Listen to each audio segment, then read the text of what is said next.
Shalom dan selamat pagi Bapak Ibu Saudara yang terkasih dalam kasih Tuhan Yesus.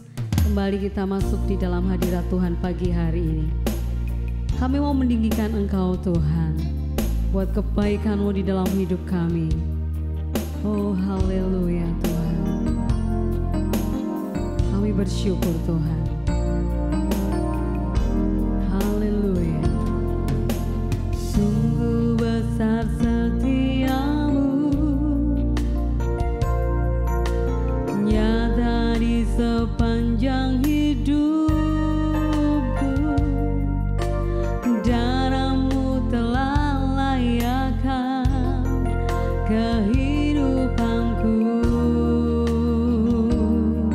Tiada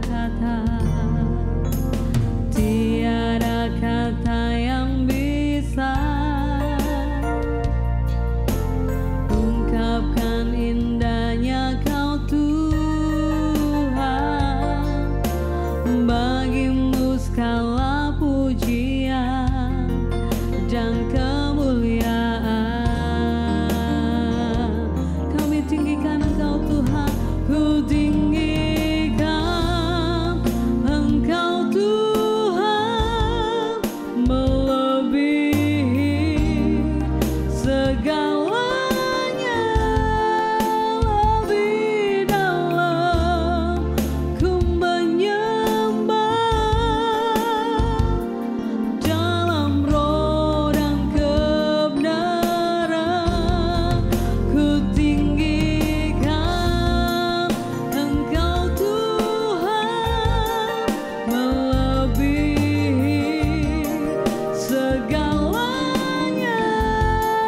Lebih dalam ku menyembah, dalam roh dan kebenaran selamanya.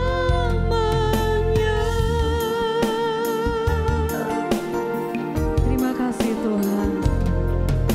Sungguh besar setiamu, nyata di sepanjang hidupku.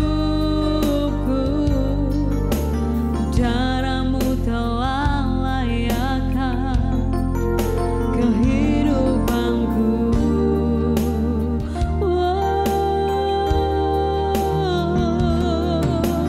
Tiada kata yang bisa ungkapkan indahnya Kau Tuhan. Bagimu segala pujian dan kemuliaan. Oh, ku tinggikan Engkau Tuhan, melebihi segalanya. Lebih dalam ku menyembah, dalam roh dan kebenaran ku tinggikan Engkau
benar Tuhan.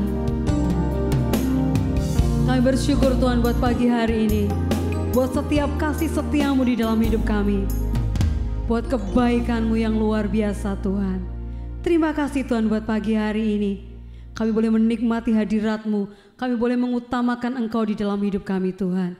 Pagi hari ini Tuhan, berfirman-Lah, memberkati hamba-Mu yang mau menyampaikan firman-Mu.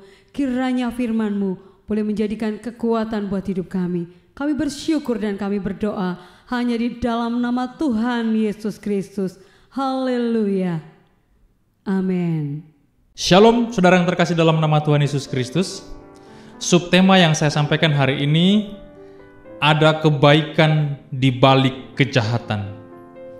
Pak Tompul ini ngawur, mana ada kebaikan di balik kejahatan. Oke, kita akan belajar nanti di ayat firman Tuhan ya.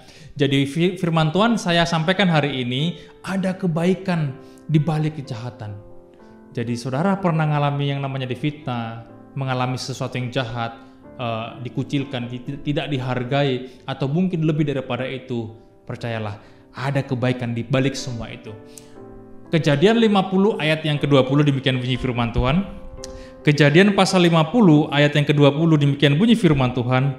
Memang kamu telah mereka-rekakan yang jahat terhadap aku, kata Yusuf kepada abang-abangnya. Tetapi Allah telah mereka-rekakannya untuk kebaikan. Dengan maksud melakukan seperti itu yang terjadi sekarang ini, yakni memelihara hidup suatu bangsa yang besar. Nah, kalau dalam terjemahan bahasa Indonesia masa kini, perhatikan ayat yang ke-20 ya. Ini menarik. Kalian telah bermufakat untuk berbuat jahat kepada saya, kata Yusuf kepada abang-abangnya. Tetapi Allah mengubah kejahatan itu menjadi kebaikan. Itu dalam terjemahan bahasa Indonesia masa kini. Jadi abang-abang Yusuf, kakak-kakak Yusuf, mereka rekakan yang jahat atau bermufakat berbuat jahat kepada Yusuf. Tetapi dijelaskan di sini, Allah mengubah kejahatan itu menjadi kebaikan. Makanya saya sampaikan tadi temanya adalah ada kebaikan di balik kejahatan. Di balik kejahatan abang-abangnya Yusuf, di balik fitnah abang-abangnya Yusuf, ada misi keselamatan yang begitu luar biasa di sana dijelaskan untuk menyelamatkan bangsa yang besar. Wow. Saudara yang terkasih dalam nama Yesus Kristus, Yusuf sudah dibuang ke sumur, bahkan dijual. Laporan kepada bapaknya, Yusuf sudah mati dimakan binatang buas, difitnah, dianggap sudah mati. Mungkinkah hari-hari ini engkau merasakan hal yang sama? Engkau sudah tidak diperhitungkan, engkau mungkin sudah dianggap mati dalam keluargamu, engkau sudah mungkin tidak dihargai, engkau mungkin dikucilkan, engkau mungkin tidak dianggap penting dalam pekerjaan, dalam gereja, dalam komunitas Anda sendiri. Mungkin Anda mengalami seperti begitu, tetapi yakinlah ada kebaikan di balik kejahatan. Wow, Yusuf difitnah, dijual, dibuang. Tetapi apa yang terjadi? Tuhan mengubah kejahatan itu menjadi kebaikan. Sama saudara. Saudara hari ini mungkin mengalami apa? Sesuatu yang jahat, fitnahankah? Caciankah? Cemoohankah? Tidak dihargai, dihina, dimaki, dianggap tidak penting, dianggap tidak berguna. Percayalah, bisa saja Tuhan ingin mengubah semua itu nantinya menjadi sebuah kebaikan. Karena saudara yang terkasih, Tuhan itu selalu punya maksud yang indah dalam setiap hidup kita. Suatu ketika ada seorang pedagang tahu, ini ilustrasi, ada seorang pedagang tahu yang sehariannya dia berjualan tahu ke pasar. Tetapi karena rumahnya di desa, untuk dia sampai ke pasar dia harus naik angkot. Untuk dia bisa naik angkot, dia harus dari rumah ke jalan raya tadi melewati sawah-sawah. Jadi perjalanannya panjang, dari rumah melewati sawah, habis sawah baru ketemu jalan raya, baru naik angkot langganan dia.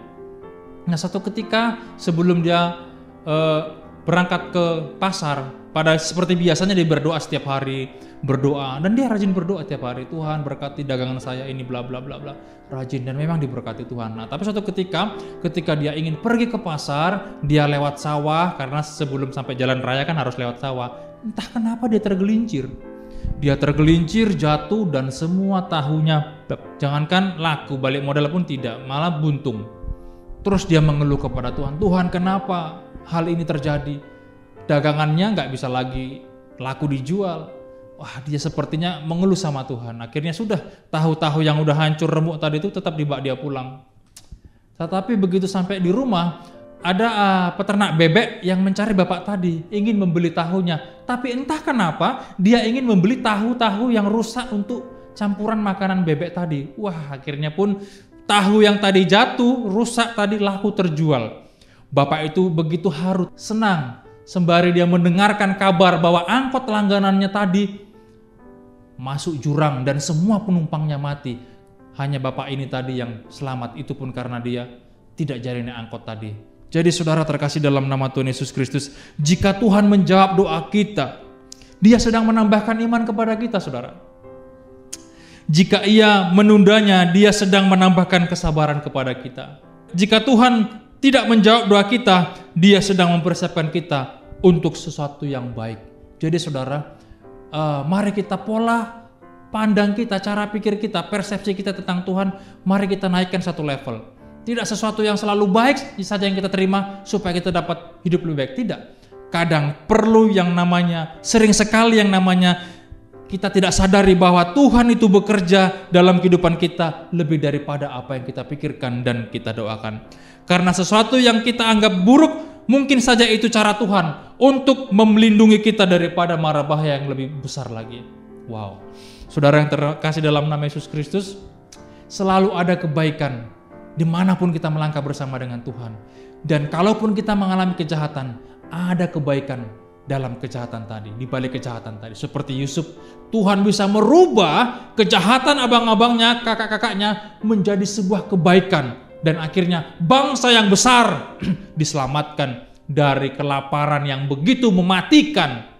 Dan semua keluarga Yusuf, bapaknya meskipun mati di sana ya, di Mesir ya, bapaknya, saudara-saudaranya, bahkan ponak-ponakannya semua terselamatkan. Bahkan bangsa yang besar tidak mati kelaparan. Kenapa? Karena Tuhan telah merubah kejahatan menjadi kebaikan. Kalau engkau mengalami hari-hari namanya kejahatan, fitnaan, cemoohan, cacian, tidak dianggap, dia pandang sebelah mata, tidak diperhitungkan, engkau dikucilkan, engkau tidak dihargai, bahkan namamu sudah tidak tercatat dalam ahli waris.